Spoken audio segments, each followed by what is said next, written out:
And please show a lot of love for Michael White, ladies and gentlemen.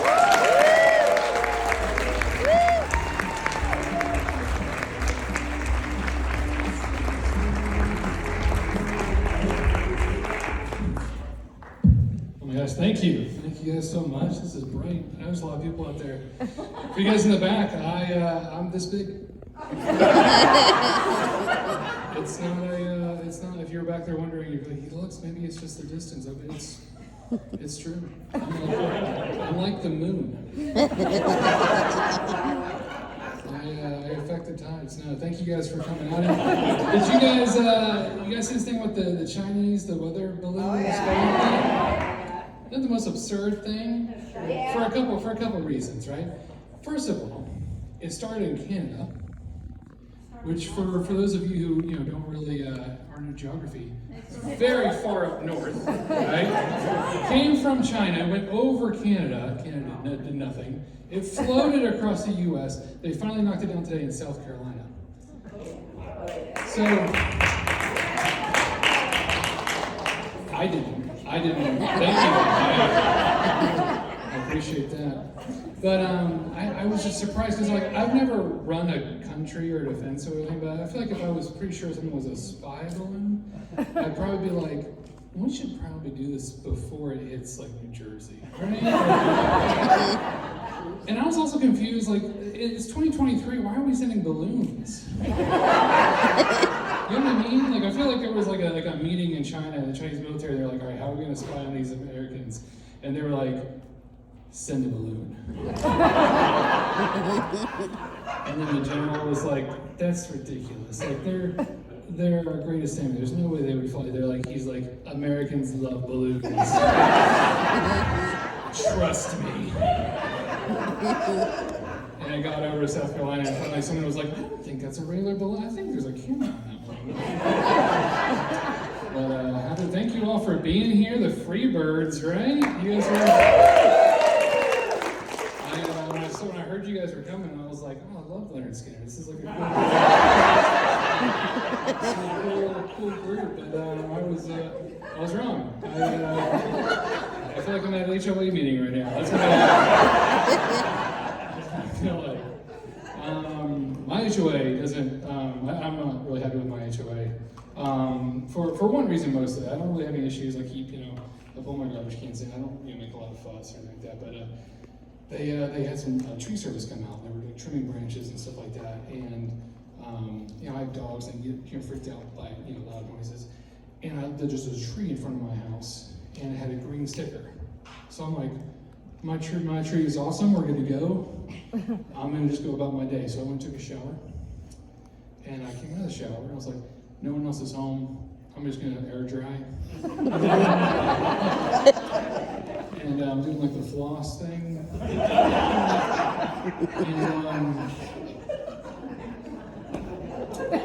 look out my window. My bedroom, by the way, on the 3rd floor, where the most of the tree is. And I look out my window to what looked to be the most traumatized Mexican man that I had ever seen. It wasn't one of those things where you're like, oh, and you run. It was this weird, our eyes met. He was in one of those cherry picker things. And I felt like he could have pressed down. But he didn't.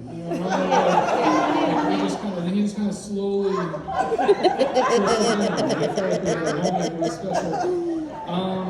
But it was weird. You don't expect it. And I was walking my dogs later, and all the crew was having lunch, and this one guy just looked shell shocked.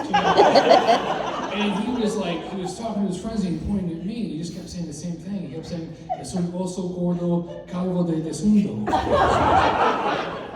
Some of you are laughing just because it sounds funny, but if you know Spanish, which I don't, but I did take Spanish 1 for 3 years.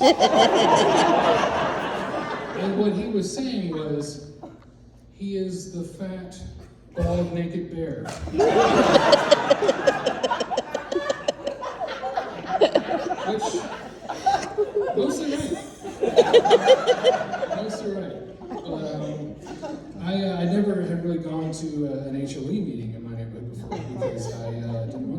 And but a friend of mine, one of my neighbors, is on the board. And he was like, "Will you please, it's a Zoom meeting. Will you please come with me?" He was trying to get me to come to his show, right? He was like, "Come on, man, it's my first meeting. Like, I'd really appreciate some sports in there."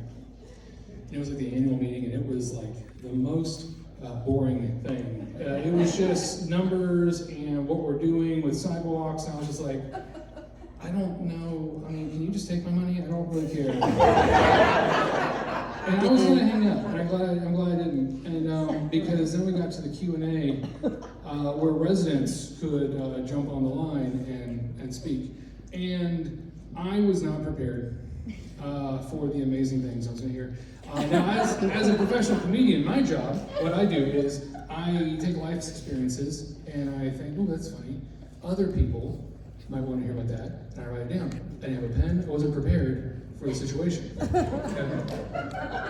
And so it would have been really cool if I could have written to the board, being like, hey, I really need a transcript, like a pre-transcript of the meeting, so that I could look over it and then I could read it to all of you. Like, wouldn't that have been an amazing thing to do? Yeah.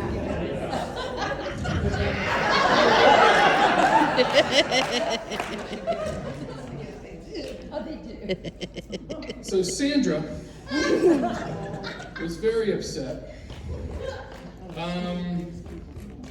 I have to almost go into character for this. It's really just, I'm very upset, and this is a Zoom meeting, where you don't have to yell, but Sandra did. I'm very upset about my dues going up. And they're like, well, everyone's is going up. It's just, how things work. Yes, but my dues are going up and they're paying for the chairs at the pool by the basketball courts.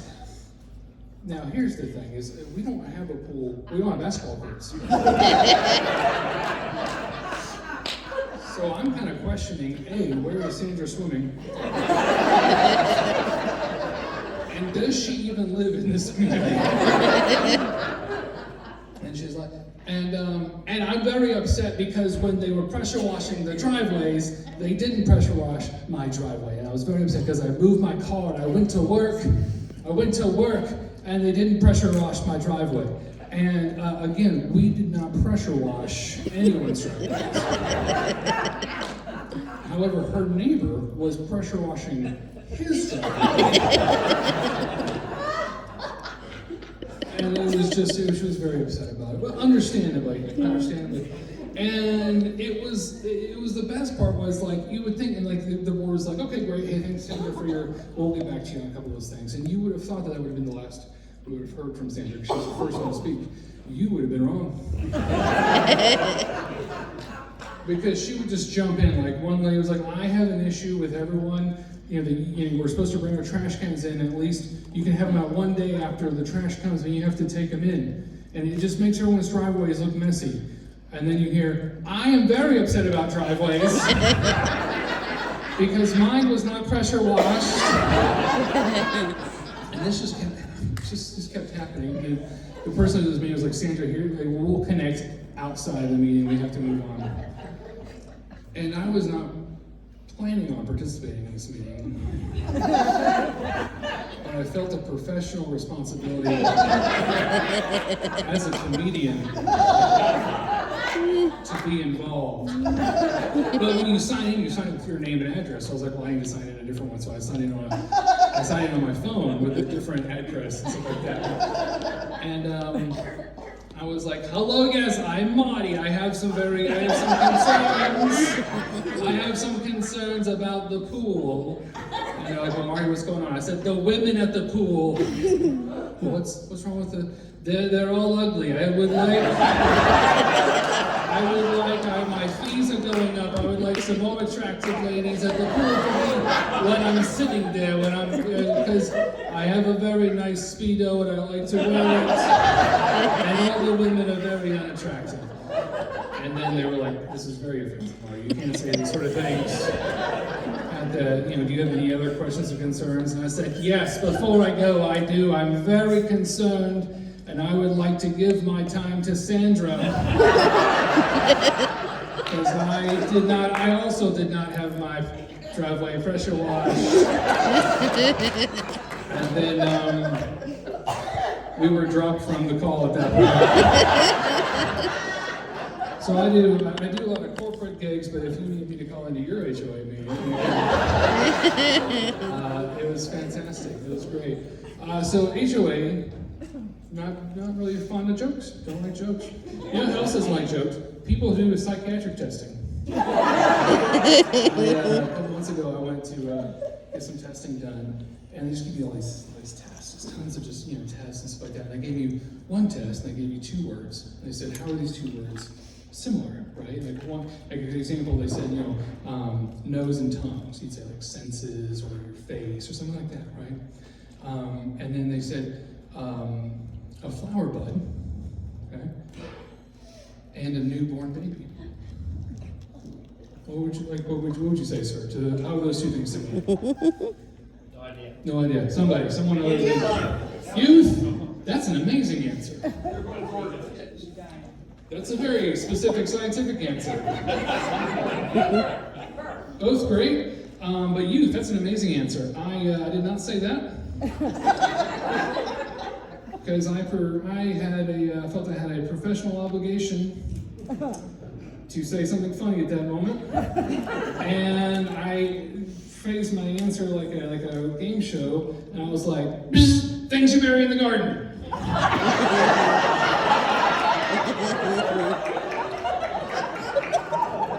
And I was like, I'm joking, like it's a joke. It's what I do. It's my real answer, and she's like, "No, it's okay." So I was like, "Well, that's fine." She was cool about it, And so later, like the last test, they show you like a picture. This is black and white, like a drawing, and there's a scene going on, and they're like, "I want you to tell me what is going on in the scene," right?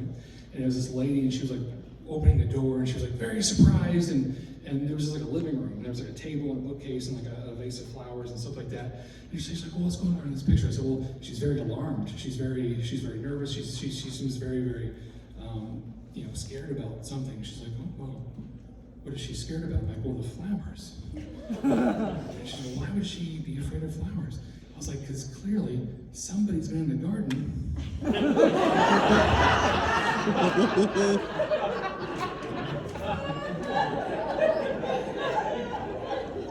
And they're gonna find that baby.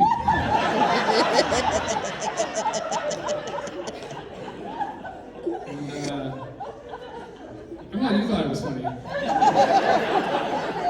Because she was like, "Oh." She wrote for a long time. So those test results were interesting. And like, I need some help. Like I'm on a couple watch lists now, so I'm at Home Depot gardening department. It's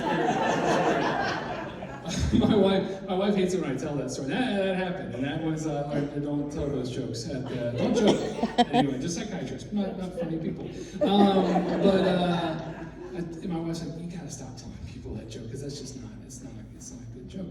And but the thing is, like, I don't listen to my wife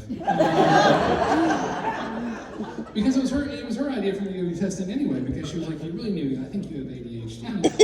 I think because you have a hard time paying attention and something about penguins or something."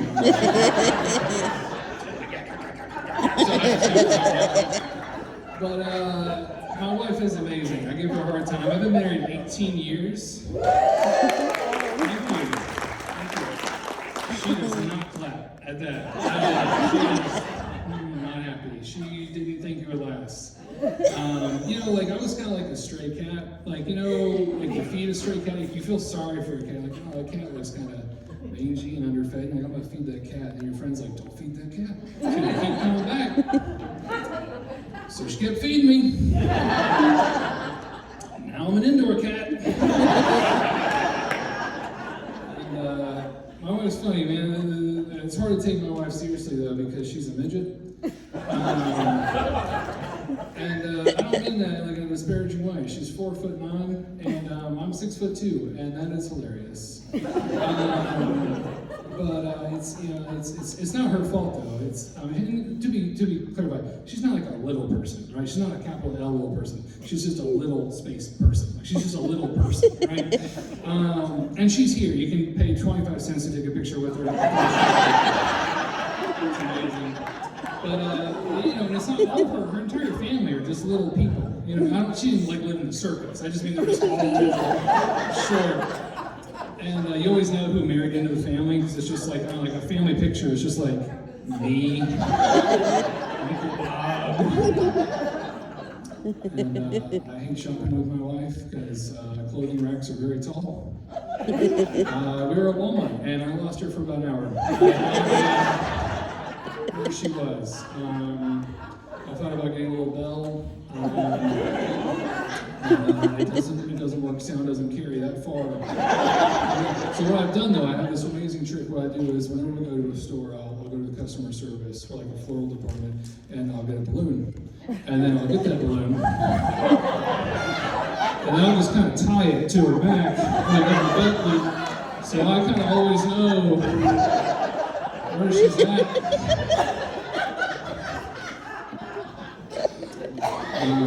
My wife's from the South. I'm not originally from the South. She's born and raised. She's a good old Southern girl.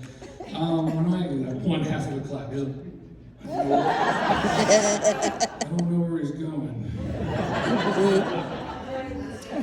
But when I was getting ready to propose to my wife, a friend of mine was like, "You've really got to be careful with Southern women because there's two types of Southern women." I was like, "All right, well, what are they?" He's like, "They're either sweet or they're deadly." I was like, "Greg, that's a pretty wide difference there. I need you to, how do I know the difference?" He's like, "It all depends on how they were raised." And I was like, "That's how you talk about pit bulls. I don't know."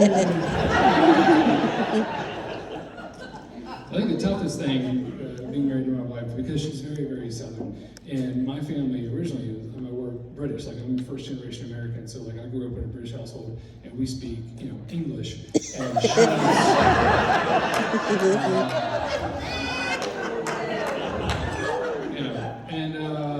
and I'm not disparaging all Southern people. I just want to say this is not an umbrella statement for all of you, because I have to get past all your trucks to get to my car. But the thing is, my wife makes up words I just don't think normal. Like we were at IHOP the other day because we're white trash, and she was like, I'm sitting there, and she's like, "Hey, will you pass the syrup?"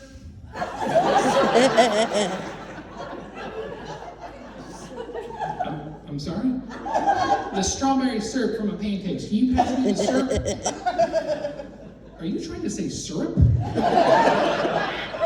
Because there are vowels that you're adding and missing. So I get in trouble a lot just because of the nature of my job. And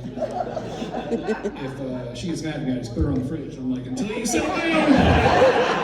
But like I'll say something. I'm really bad about like saying something under my breath, or I'll kind of say something. I'll kind of walk out of the room, and I'll hear, "Hey, what'd you say?" And here's the thing, she heard what I said. She's just given me a few extra minutes to get right with Jesus before we talk about what I said. You know what I mean? And she's mean though. Like, and you think she would be nicer because she spends half the year working for Santa, but it doesn't.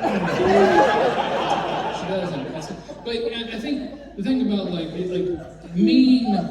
Saying things mean with a Southern accent makes it sound nice. I think that's kind of the beauty of a Southern accent. You can say, you're like, "Bless your heart's the best thing." Like, you can just like say that, and you're like, "I don't know why, I'm mad at you, but okay." But like, she'll say things that are just really just mean, and I'm just like, I can't say anything about it. Like, I was on the road a couple weeks ago, and I was packing, and I was like trying on a shirt. I was like, "Man, this shirt's kind of tight. Like, did this shrink in the dryer?" She goes, "No, sweetie, the fridge did that."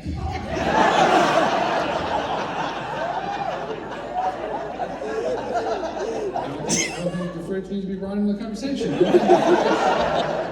fridge is like, "What did I do? What's happening? But no, excuse me. But I do. I was when I'm on the road. I like to drive. I like to drive a lot with this job, and my favorite thing about driving is when you really get out of like a city and you kind of lose the radio stations. You know what I mean? And you have to find a new station. And you always know what's going to happen, right? Because the billboards start to change. Like at a certain point on the interstate, all the billboards are for strip clubs and Jesus. Like that's that's it. Like that's it. You know. And it's like one billboard's like, "Do you know where you're going?" There's like flames, and then like the next one's like Trixie's Rest Stop. And you're like,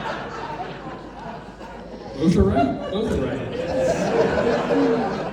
But I did. My favorite radio station that I found is just like the best station ever. It's a little bit outside of Savannah, and all this station plays. Okay, all of it plays is reruns of Casey Kasem's American Top 40. Now, I'm not saying that I brought this joke for the specific crowd, but I will say that I told this joke at like a college thing, and just flat. Like everyone, I couldn't, Casey, radio. I mean, it was just nothing. Anyway, so all they play is America's Top 40, which was wasn't that an amazing show? Casey was an amazing DJ.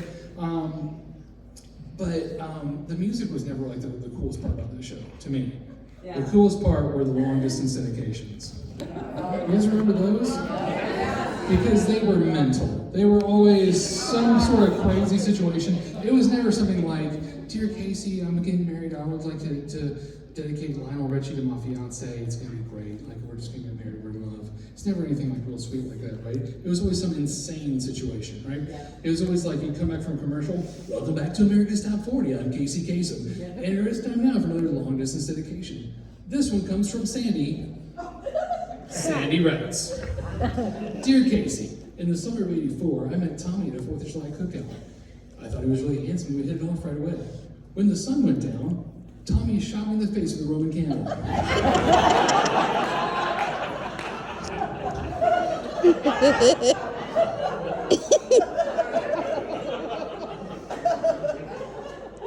We lost touch after that. But I think of that night every time I put on my eye patch."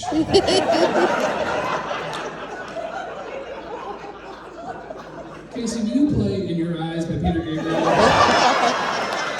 Thank you all for coming. I'm Michael. Thank you so much.